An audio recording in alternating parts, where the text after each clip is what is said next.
Welcome to Season 2, Episode number 3 of the Brock of the Buzzard podcast. I'm going to start the episode by saying this. Please like the video, share the video, and subscribe. Also, you can follow me on all of my social medias, in particular, my Twitter, that is at Brock on Cavs. If you want to get news, up-to-the-minute news from all of my sources, follow me on Twitter in particular, but all my social medias are in a Linktree link down below. And now, let's get to the show. The episode is called Undefeated Weekend. Why the Sabres continue their red-hot start. The Cavs sweep their weekend back-to-back against the Bulls and Washington Wizards last night. And my guy, 2021 Cup Series champion, Kyle Larson, absolutely obliterated his competition yesterday at Homestead, Miami. And now, let's talk about it. The first category in this episode is the Sabres continue red-hot start. The Buffalo Sabres, one of the hottest teams in the NHL coming into Saturday's tilt against the reeling Vancouver Canucks, coming off strong wins against both Calgary and Edmonton, the away team, of course. Obviously, if you follow the team, you know they are on a West Coast swing. They looked to continue the strong play against Vancouver and did just that by destroying the Canucks 5-1, one of the most dominating Sabre performances in recent memory. The goals were scored by Rasmus Dahlin, who has scored in all 5 games for the Sabres this season, a new NHL record, which resulted in Dahlin getting first start of the week honors earlier this afternoon as this video is being recorded, followed by goals from Alex Tuch, who's got, I believe, 6 now, Zemgus Girgensons, and 2 by Victor Olofsson. The performance was so bad by Vancouver, and I completely agree with this statement, especially the way they played their third period. I watched the majority of the game, so I know how the game played out.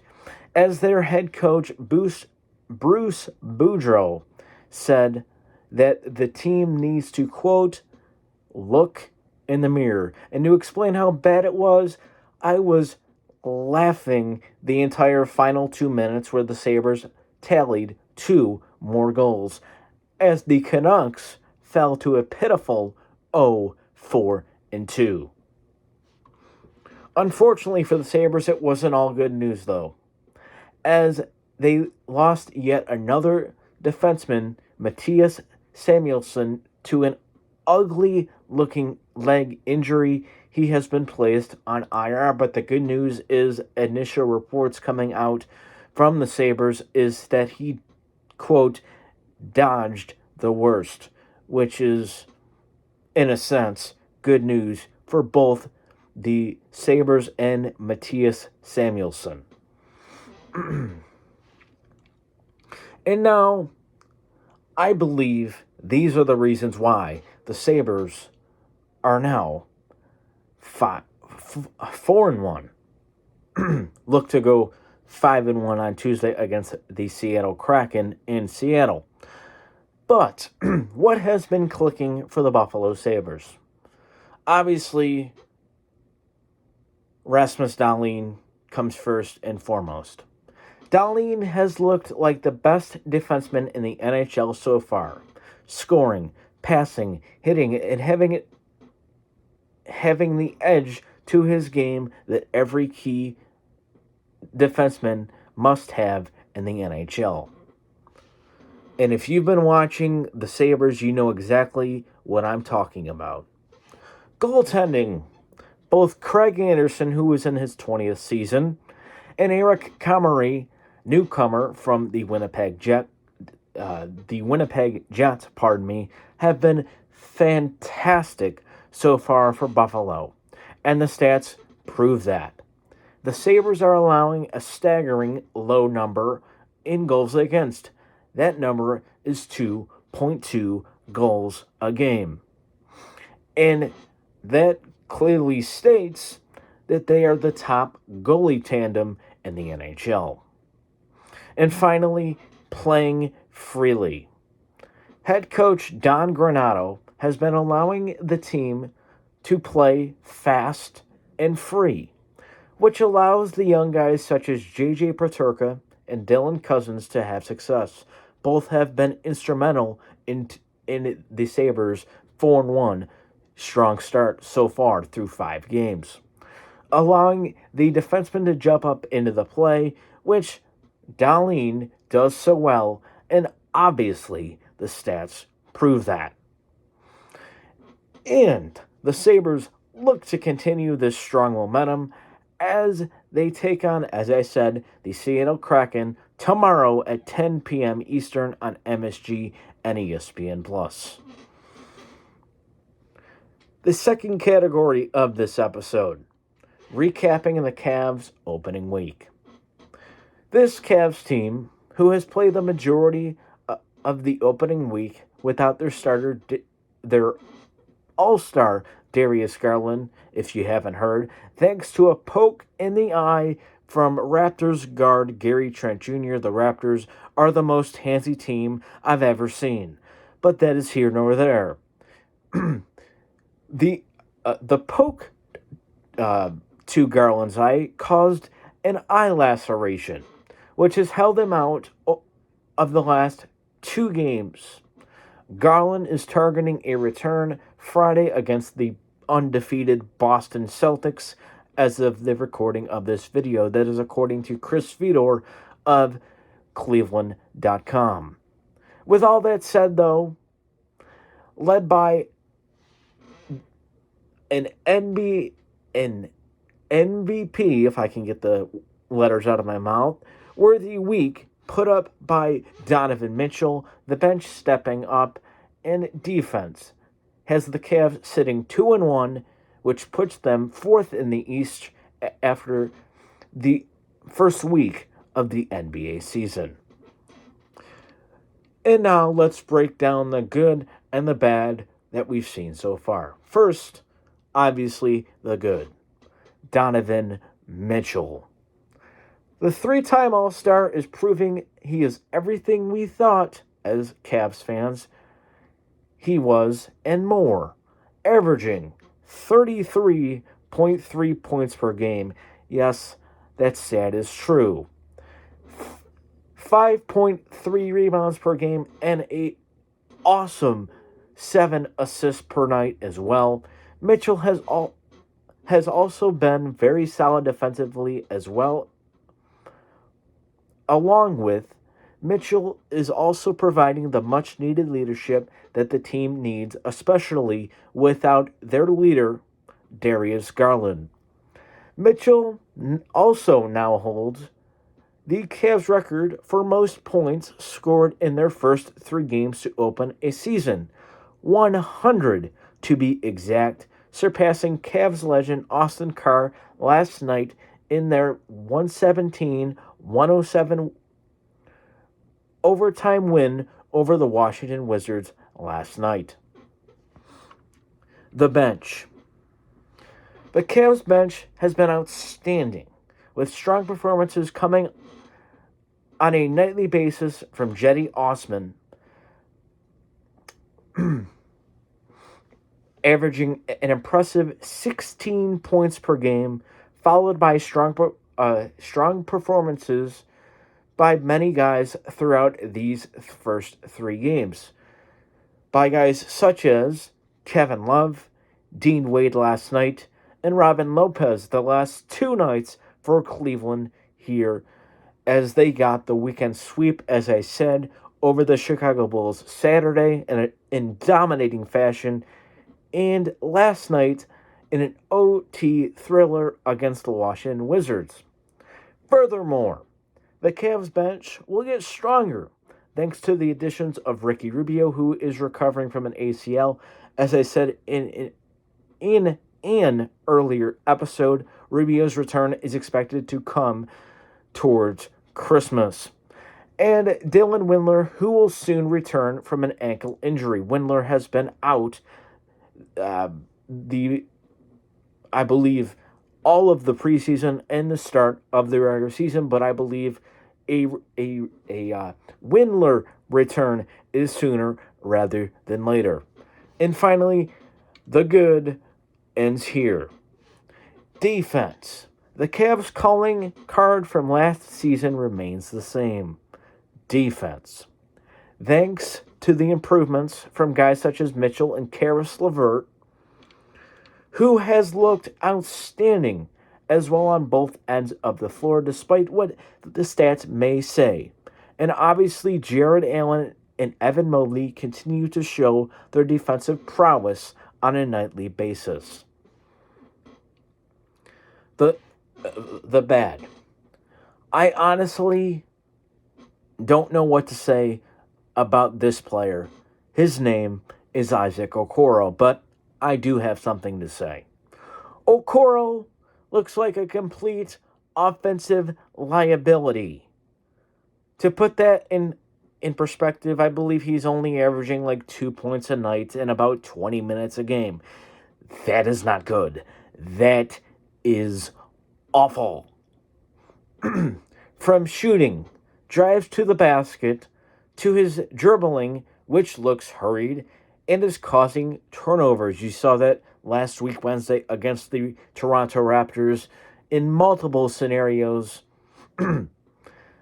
If you watched that game, which I did, I would expect a change. Wait, hang on. I lost my spot, and I kept talking, and I lost my spot, so give me a second. I don't know why head coach David Bickerstaff keeps him in the starting lineup over guys like Jetty Osman and Dean Wade, two guys that are playing way better than he is right now. But I would go with Dean Wade, and here is why, especially Wednesday against the Orlando Magic.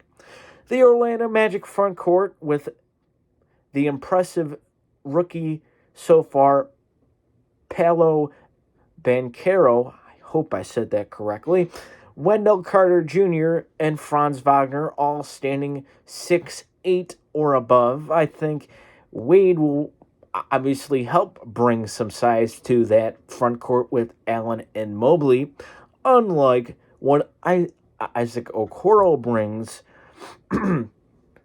And Dean Wade is very, very good defensively, and he's been contributing at a much higher clip, a better clip, than Isaac Okoro has here this first week of the season.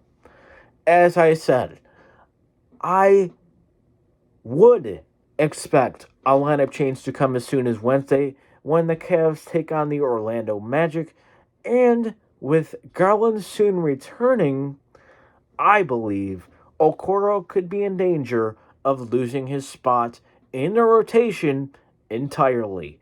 That is how bad Isaac Okoro is playing offensively right now, people. Just put that into perspective. And the second and final concern that I'm seeing throughout 3 games so far this season. Evan Mobley's offense. Mobley's offense to start the season is most certainly down. It is not just stats related. He is averaging 13 points per game. I think he's being the shots he's getting are more difficult because guys know how good Evan Mobley really is on both ends of the floor, FYI. And I also believe this. I think it is the on-court chemistry between Donovan Mitchell at the point guard position, and I believe that is the biggest issue. But with that said, though, I think Evan Mobley's offense will improve, and it'll be fine because, as I said, the return of Darius Garland is impending and could come as soon as Friday against the Boston Celtics.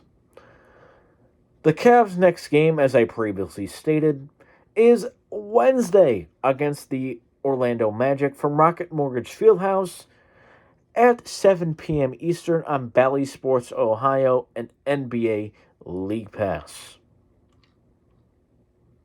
And the final category of this episode is this: Larson dominates Miami.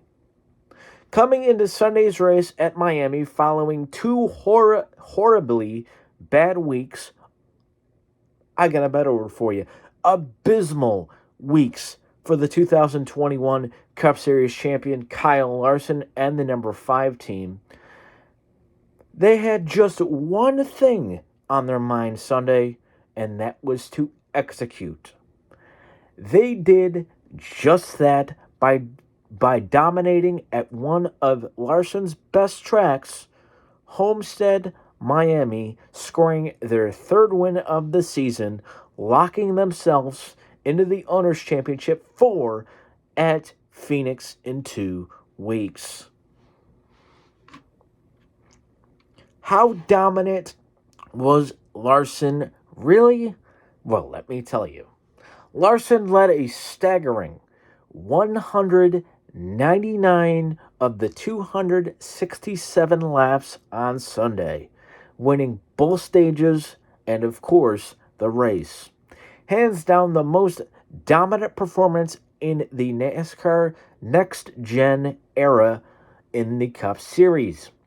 Due to the fact, and here's exactly why, because you saw it if you watched the race on Sunday, run after run after run after run after run.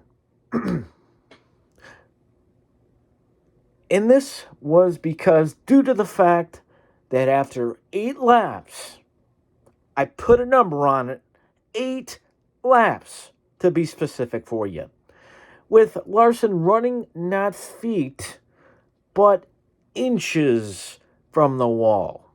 That is extremely hard to do, but around Homestead, it's the fastest way around, especially in the daylight, much like Sunday.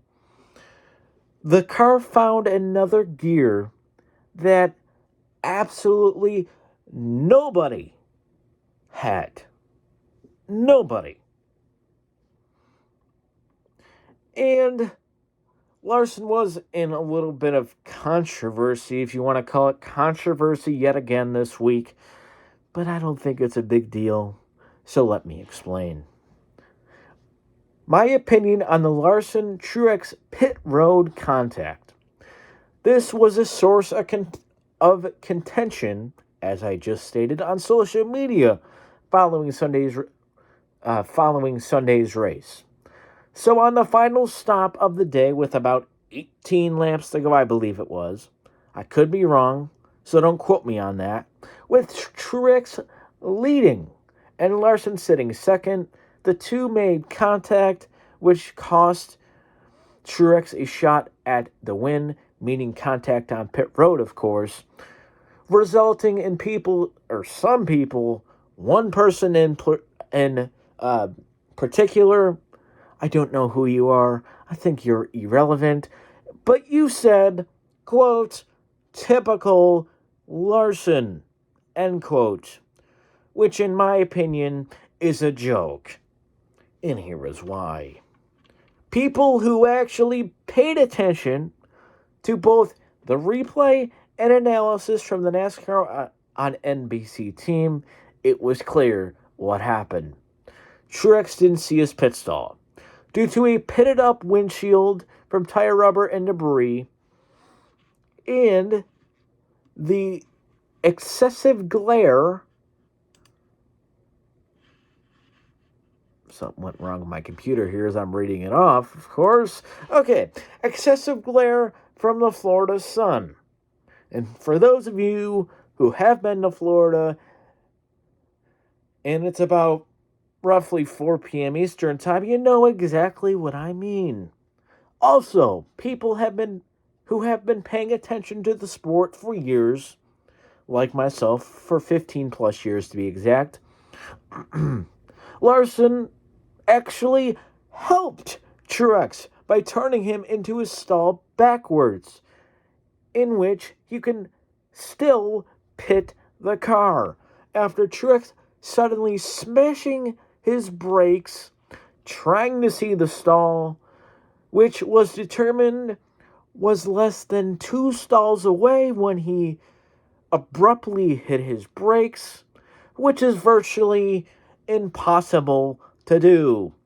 This situation is all on the shoulders of Martin Truex Jr., not Kyle Larson. And in my opinion, if you think any other way, you're wrong. But that is here nor there. Opinions are opinions, and we move on. The most important thing, we won. We're in the championship for the owner's title in 2 weeks at Phoenix. That's all that really matters, and that'll conclude the episode. So again, please like the video, share the video, and subscribe. I'll see you all on the next video.